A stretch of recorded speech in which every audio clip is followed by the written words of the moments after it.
नमस्कार सभी को। देखिए यहाँ पर हम लोग क्लास 12th के एनसीईआरटी के मल्टीपल चॉइस क्वेश्चंस को देखेंगे और ये जो चैप्टर है इसका नाम है minerals and energy resources. Geography class 12th का चैप्टर है। बुक का नाम है इंडिया पीपल एंड इकोनॉमी। तो चलिए देखते हैं फर्स्ट क्वेश्चन में क्या कहा गया। Which of the following is a ferrous mineral. अब देखिए आपको बताना है इनमें से फेरस मिनरल कौन सा होगा। तो दो तरीके के मिनरल होते हैं मेनली, एक फेरस होता है और एक नॉन फेरस होता है। तो बॉक्साइट जो है, ठीक है, इसमें अगर बॉक्साइट देखा जाए पहला दिया गया है, दूसरा कॉपर है, तीसरा आयरन ओर है। तो आयरन ओर जो है यही क्या है, फेरस है, क्योंकि इसमें क्या होगा, आयरन जरूर होगा। बॉक्साइट किसका ओर होता है, तो एल्युमिनियम जो है बॉक्साइट से निकाला जाता है। कॉपर अलग एक सब्सटेंस है, अलग एक मेटल है। माइका जो है वो नॉन मेटल है। ठीक है, तो इस तरीके से अलग अलग ये मिनरल्स दिए गए हैं। इसका सही आंसर है option number C. Mineral mainly देखिए दो तरीके के हैं, एक मेटालिक मिनरल होता है और एक नॉन मेटालिक मिनरल होता है। मेटालिक मिनरल में आप देखेंगे फिर अगेन दो पार्ट में सब डिवाइडेड है, एक फेरस है और एक नॉन फेरस है। फेरस में एग्जांपल आप देख सकते हैं आयरन है, मैंगनीज है। नॉन फेरस में एग्जांपल देख लीजिए कॉपर हो गया, बॉक्साइट हो गया। इसके बाद यहाँ पर जो नॉन मेटालिक मिनरल था ये फिर दो पार्ट में डिवाइड हुआ है। एक फ्यूल मिनरल होता है जिससे फ्यूल ऑब्टेन किया जाता है और एक नॉन मेटालिक मिनरल होता है या अदर नॉन मेटालिक मिनरल्स हो जाएंगे। ठीक है, तो फ्यूल मिनरल में कौन कौन आ जाएगा, कोल आ जाएगा, पेट्रोलियम आ जाएगा, नेचुरल गैस आ जाएगी। और बाकी और कई सारे और भी नॉन मेटालिक मिनरल्स होते हैं जैसे माइका हो गया, लाइमस्टोन हो गया, ग्रेफाइट हो गया। तो ये भी इसमें इंक्लूड हो जाएगा। आगे बढ़ेंगे, अगले क्वेश्चन पे आएंगे। अगला क्वेश्चन देखेंगे, क्वेश्चन नंबर 2 है which mineral is main source of aluminium. Aluminium का मेन सोर्स पूछा गया है क्या है, तो बॉक्साइट जो है ये एल्युमिनियम का मेन सोर्स है, भी हमने बताया भी था। और स्मेल्टिंग प्रोसेस होती है, याद रखिएगा, जिससे बॉक्साइट जो होता है उससे एल्युमिनियम को डिराइव किया जाता है, निकाला जाता है। The highest quality iron ore is. अब देखिए आयरन ओर जो होते हैं अलग अलग आयरन ओर देखने को मिलेंगे, जैसे हेमेटाइट होता है, मैग्नेटाइट होता है। लेकिन सबसे हाईएस्ट क्वालिटी का क्योंकि पूछा गया है तो सबसे अच्छी क्वालिटी का जो आयरन ओर होता है वो कौन सा होता है, ये होता है मैग्नेटाइट। ठीक है, तो इसमें ए ऑप्शन सही हो जाएगा। क्वेश्चन नंबर 4 पे आते हैं, which state is largest producer of bauxite in India. तो सबसे ज़्यादा जो बॉक्साइट का प्रोडक्शन होता है ये कहाँ पर होता है, आपको बताना है। तो उड़ीसा में होता है।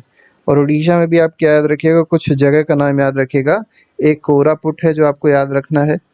कभी कोई पूछ लेते हैं कोरापुट जो है वो किस चीज़ के लिए फेमस है और ये कहाँ पर, किस स्टेट में लोकेटेड है। कोरापुट के साथ आप काला हांडी याद रखिएगा। ठीक है, काला हांडी। तो ये दो ऐसे रीजन्स है जहाँ पर बॉक्साइट का प्रोडक्शन अच्छा खासा होता है। आगे बढ़ते हैं, आगे देखेंगे क्वेश्चन नंबर 5 क्वेश्चन देखिए क्या कह रहा है, which of the following is non metallic mineral.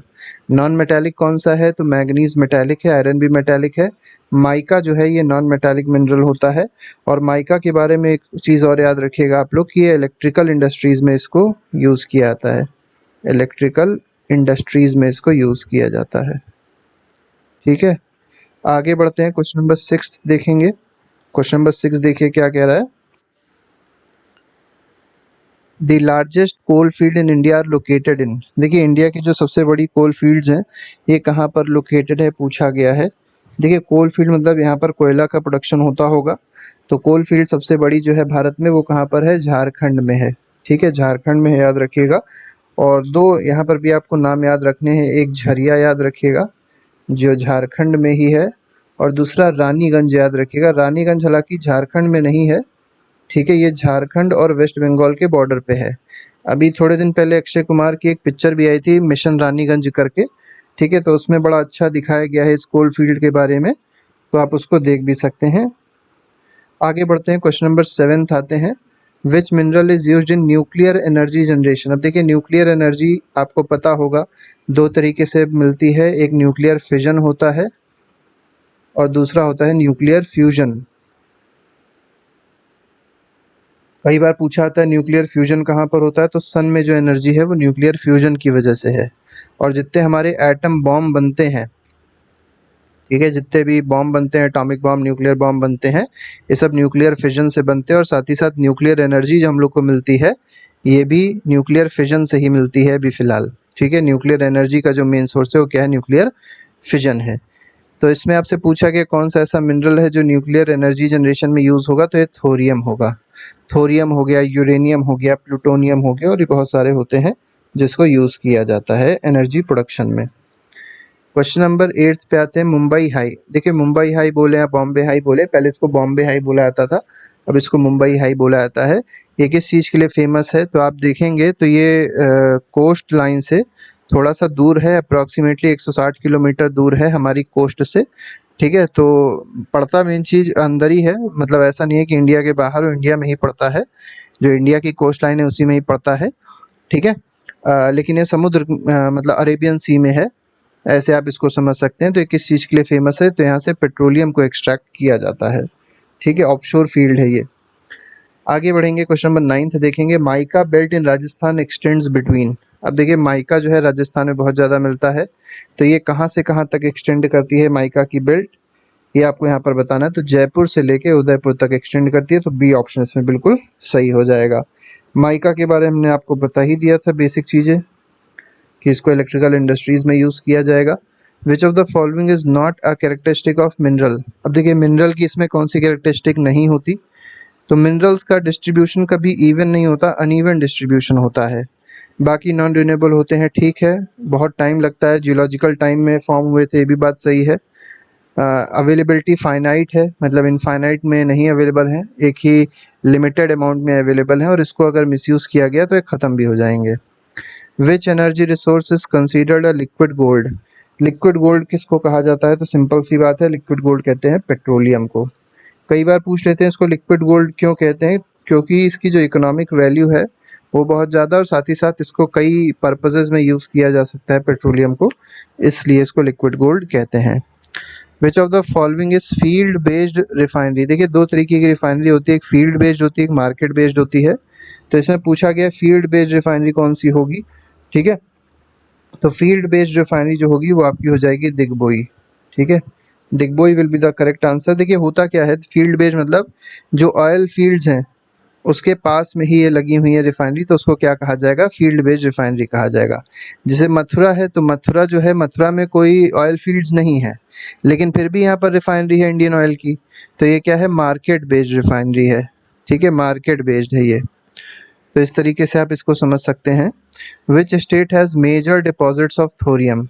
अब थोरियम जो है इसके डिपॉजिट्स कहाँ पर पाए जाते हैं, तो ये मेनली केरला में पाए जाते हैं, हालांकि पाए तमिलनाडु में भी जाते हैं, लेकिन केरला में सबसे ज़्यादा पाए जाते हैं डिपॉजिट्स ऑफ थोरियम। ठीक है, जो कोस्टल सैंड्स होती हैं, जिसको मोनाजाइट सैंड भी कहा जाता है, ये भी याद रखिएगा, मोनाजाइट सैंड भी इसको कहते हैं, और इसी मोनाजाइट सैंड में ये थोरियम पाया जाता है। Kudremukh mines are known for. अब देखिए कुद्रेमुख कहाँ पर है, पहले तो आपको ये पता होना चाहिए, कुद्रेमुख जो है कर्नाटक में है। ठीक है, और कर्नाटक जो है मेनली फेमस किस चीज़ के लिए है, आयरन ओर के लिए फेमस है। ठीक है, तो यहाँ पर कौन सी माइन पाई जाती है, आयरन ओर की माइंस पाई जाती हैं कुद्रेमुख में। ठीक है, बहुत इंपॉर्टेंट है। और एक बात और याद रखिएगा, यहाँ पे हाई ग्रेड की मैग्नेटाइट ओर पाई जाती है। ठीक है, तो हाई ग्रेड की ओर्स हैं आयरन ओर, तो हाई ग्रेड की कौन सी ओर पाई जाती है, मैग्नेटाइट ओर पाई जाती है। आगे बढ़ते हैं, क्वेश्चन नंबर 15 देखेंगे, the main mineral found in Ratnagiri district. Ratnagiri कहाँ पर है, रत्नागिरी जो है ये महाराष्ट्र में है। ठीक है, अब यहाँ पर जो मेन मिनरल पाया जाता है ये कौन सा मिनरल है, तो ये जो है मेनली बॉक्साइट यहाँ पर पाया जाता है, और बॉक्साइट किसका ओर होता है, बॉक्साइट एल्यूमिनियम का ओर होता है। आगे बढ़ेंगे, क्वेश्चन नंबर अगला देखते हैं हम लोग 16, नेव्याली रीजन इन तमिलनाडु। तो पहले तो याद रखिएगा नेव्याली कहाँ पर है, तमिलनाडु में है। किस चीज़ के लिए फेमस है, तो लिग्नाइट कोल के लिए फेमस है ये, तो बी ऑप्शन जो है वो सही हो जाएगा। इसको ब्राउन कोल भी कहा जाता है। एक चीज़ और याद रख सकते हैं आप लोग, कई बार पूछ लिया जाता है क्वेश्चंस में कि ब्राउन कोल किसको कहते हैं, तो ब्राउन कोल कौन सा होता है, लिग्नाइट होता है। Which non conventional energy source is used in Manikaran Himachal Pradesh. तो पहले तो याद रखिएगा मणिकरण कहाँ पर है, हिमाचल प्रदेश में, और कौन सी नॉन कन्वेंशनल एनर्जी सोर्स यहाँ पर देखने को मिलती है, तो जियोथर्मल एनर्जी यहाँ पर देखने को मिलती है। ठीक है, हालांकि और भी जियोथर्मल एनर्जी के सोर्सेज हैं, जैसे पोगा वैली लद्दाख में है। अगर आपको कोई और पता हो तो आप लोग कमेंट बॉक्स में लिख के बताइएगा, कोई और आपको जियोथर्मल एनर्जी सोर्स भारत में देखने को मिले कहीं पे, तो उसका आप लोग आंसर जरूर दीजिएगा कमेंट बॉक्स में। आगे बढ़ते हैं, क्वेश्चन नंबर 18 पे आते हैं, which is the largest manganese producing state in India. तो सबसे ज़्यादा मैंगनीज कहाँ पर होता है इंडिया में, ये पूछा गया है आपसे। ठीक है, तो सबसे ज़्यादा मैंगनीज जो होता है ये उड़ीसा में होता है, तो बी ऑप्शन बिल्कुल सही हो जाएगा। ठीक है। और इसमें आप दो चीज़ें याद रख सकते हैं, उड़ीसा में केओंझर याद रख लीजिएगा, केओंझर याद रखिएगा, यहाँ पर मैंगनीज होता है। और दूसरा जो सुंदरगढ़ है, ठीक है, सुंदरगढ़, सुंदरगढ़ नाम से लगेगा राजस्थान की जगह है, लेकिन ये कहाँ पर है, उड़ीसा में है। और केओंझर जो है ये भी उड़ीसा में है, और इन दोनों जगह पर मैंगनीज का प्रोडक्शन बहुत अच्छा खासा होता है। Which region is known for monazite sand. अब देखिए मोनाजाइट सैंड पूछा गया है, आप समझ गए होंगे मोनाजाइट सैंड से क्या निकाला जाएगा, थोरियम निकाला जाएगा। और ये मोनाजाइट सैंड कहाँ पाई जाती है, केरला के कोस्ट पे पाई जाती है। ठीक है, तो इस तरीके से 19th क्वेश्चन हो गया हमारा। 20th क्वेश्चन पे आते हैं, which of the following important use of natural gas in India. अब देखिए नेचुरल गैस का इंपॉर्टेंट यूज क्या होता है, नेचुरल गैस का मतलब हो गया मीथेन, ठीक है। और मीथेन का मतलब क्या है, CH4 है, मतलब कार्बन भी है हाइड्रोजन भी है, तो इसको कहाँ यूज किया जाएगा, फर्टिलाइजर के प्रोडक्शन में इसको यूज किया जाता है। ठीक है, आगे बढ़ेंगे, अगला क्वेश्चन देखेंगे। अगला क्वेश्चन देखिए क्या कह रहा है, इसको यूरिया के प्रोडक्शन में या फर्टिलाइजर के प्रोडक्शन में यूज करेंगे। Which area is associated with Singareni oil coal field. अब देखिए सिंगरेनी में क्या है, कोल पाया जाता है। देखिए एक सिंगरेनी है, एक सिंगरौली है, सिंगरौली है। इस सिंगरौली और सिंगरेनी में कई लोग कंफ्यूज जाते हैं। सिंगरौली याद रखिएगा, सिंगरौली मध्य प्रदेश और उत्तर प्रदेश इन दोनों के बॉर्डर पे, हालांकि अगर दो में से एक ही ऑप्शन हो तो आप मध्य प्रदेश लगाएंगे, ठीक है। लेकिन सिंगरेनी अगर पूछा जाएगा तो ये मध्य प्रदेश में नहीं है, ये कहाँ पर है, तेलंगाना में है। तो बी ऑप्शन इसमें बिल्कुल सही हो जाएगा। सिंगरेनी कोल फील्ड कहाँ पर है, गोदावरी वैली जो है तेलंगाना की, ठीक है, गोदावरी वैली, गोदावरी वैली जो है तेलंगाना की, वहाँ पर ये सिंगरेनी कोल फील्ड्स पाई जाती हैं। Which state has copper deposits in Singhbhum district. देखिए कॉपर डिपॉजिट्स हैं कहाँ पर है, सिंहभूम में है, तो ये कौन से स्टेट के बारे में बात हो रही है, तो सिंहभूम पड़ता है झारखंड में, ठीक है। तो सी ऑप्शन बिल्कुल सही हो जाएगा। और यहाँ पर कॉपर प्रोड्यूसिंग रीजन है, मतलब यहाँ पर कॉपर होता है बहुत अच्छी खासी मात्रा में। Which mineral is primarily used in electrical appliance due to its insulating property।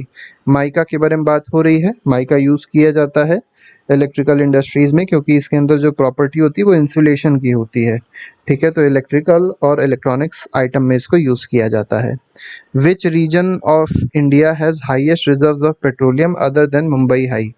Mumbai high में तो हाईएस्ट है ही है, लेकिन इसके बाद जो सबसे ज़्यादा पेट्रोलियम के रिजर्व पाए जाते हैं इंडिया में, वो कहाँ पाए जाते हैं, तो ये पाए जाते हैं असम में। असम में 3-4 जगह है, नाम याद रखिएगा। एक तो दिग्बोई आपको पता ही है, ठीक है, एक है नहर कटिया, नहर कटिया भी याद रखिएगा, ये भी बहुत इंपॉर्टेंट प्लेस है जहाँ पर। और एक और याद रख से मुरान याद रख लीजिए, ठीक है। तो ये 3 प्लेसेस हैं कहाँ पर, असम में, जहाँ पर पेट्रोलियम के रिजर्व्स पाए जाते हैं। Which mineral belt in India includes छोटा नागपुर प्लेट्यू। अब देखिए छोटा नागपुर प्लेट्यू जो है ये कौन से मिनरल बेल्ट के बारे में बात हो रही है, साउथ वेस्टर्न प्लेट्यू के बारे में बात नहीं हो रही है, किसके बारे में बात हो रही है, नॉर्थ ईस्टर्न प्लेट्यू के बारे में बात हो रही है, ठीक है। इसे मेनली 3 जगह आ जाएंगी, कौन कौन सी, झारखंड आ जाएगा, छत्तीसगढ़ आ जाएगा और उड़ीसा आ जाएगा। तो छोटा नागपुर प्लेट्यू में ये 3 स्टेट्स मेनली आते हैं और यहाँ पर बहुत ज़्यादा मिनरल्स पाए जाते हैं, मिनरल रिच रीजन है ये। Damodar valley is best known for which resource. तो दामोदर वैली जो है ये किसके लिए फेमस है, तो यहाँ पर मेनली गोंडवाना कोल फील्ड्स पाई जाती हैं, ठीक है, गोंडवाना टाइप की कोल फील्ड्स हैं, गोंडवाना टाइप, ठीक है। और याद रखिएगा इंडिया में जो सबसे ज़्यादा कोयला पाया जाता है वो गोंडवाना टाइप का कोल पाया जाता है, गोंडवाना टाइप का है, ठीक है। और यहाँ पर मेनली झरिया है, ठीक है, बोकारो है, ये सब किस चीज़ के लिए फेमस है, तो ये सब आयरन के लिए, मतलब कोल के लिए फेमस है। हालांकि यहाँ पर स्टील प्लांट भी है, तो स्टील प्लांट इसीलिए क्योंकि वहाँ पर कोयला है। अब कोयला होगा तो वहाँ पर एनर्जी जनरेशन आसान होगा और स्टील बनाना आसान होगा, क्योंकि स्टील में कार्बन का इस्तेमाल होता है, तो कोकिंग कोल आसानी से यहाँ मिल जाता है। Which mineral is use in making cement and is abundant in Rajasthan. तो कौन सा ऐसा मिनरल है जो सीमेंट बनाने के लिए इस्तेमाल होता है, तो सीमेंट बनाने के लिए लाइमस्टोन इस्तेमाल होता है, ठीक है। तो यहाँ पर बी ऑप्शन बिल्कुल सही हो जाएगा। आगे बढ़ते हैं, one nation one grid initiative is related to. अब देखिए वन नेशन वन ग्रिड जो है ये 2 इनिशिएटिव हैं। One nation one grid electrical energy से तो रिलेटेड है ही है, इलेक्ट्रिकल एनर्जी से तो रिलेटेड है ही है कि पूरे देश भर में एक ही ग्रिड होना चाहिए, एक ही ग्रिड होना चाहिए। और यहाँ पर लेकिन ये ऑप्शन इसमें है नहीं, रेलवे इलेक्ट्रिफिकेशन इसमें गलत आंसर है। तो इसका जो सही आंसर हो जाएगा वो क्या हो जाएगा, नेशनल गैस पाइपलाइन हो जाएगा। तो बी ऑप्शन इसका बिल्कुल सही हो जाएगा। ठीक है, और ये किसका इनिशिएटिव है, तो gas authority of India limited, GAIL का इनिशिएटिव है। ठीक है, गेल का इनिशिएटिव है, याद रखिएगा। और मेनली क्या किया जा रहा है, तो पाइपलाइन के थ्रू हर जगह गैस पहुंचाने की बात इसमें की जा रही है। Which metal is added to gold to make it stronger for jewellery.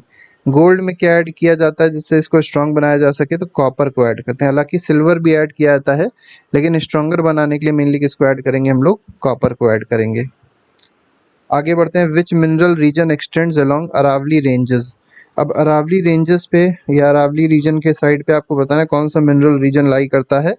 तो सिंहभूम ये तो झारखंड का रीजन है, राजस्थान गुजरात बेल्ट यही सही है, बी ऑप्शन इज करेक्ट, ये अरावली रेंज में आएगा। ठीक है, तो इस तरीके से 30 MCQs थे जो इस चैप्टर के हम लोग ने डिस्कस किए। अगर आप किसी भी कॉम्पिटेटिव एग्जाम की तैयारी कर रहे हैं तो हमारे पास PDF भी अवेलेबल है। अगर आपको PDF खरीदनी है तो बहुत कम पैसे पे हम लोग PDF दे देते हैं, 89606835, ठीक है, 823582, इस नंबर पे आप कांटेक्ट कर लीजिएगा, आप लोग को PDF मिल जाएगी। बहुत कम ही पैसे में हम लोग PDF दे देते हैं।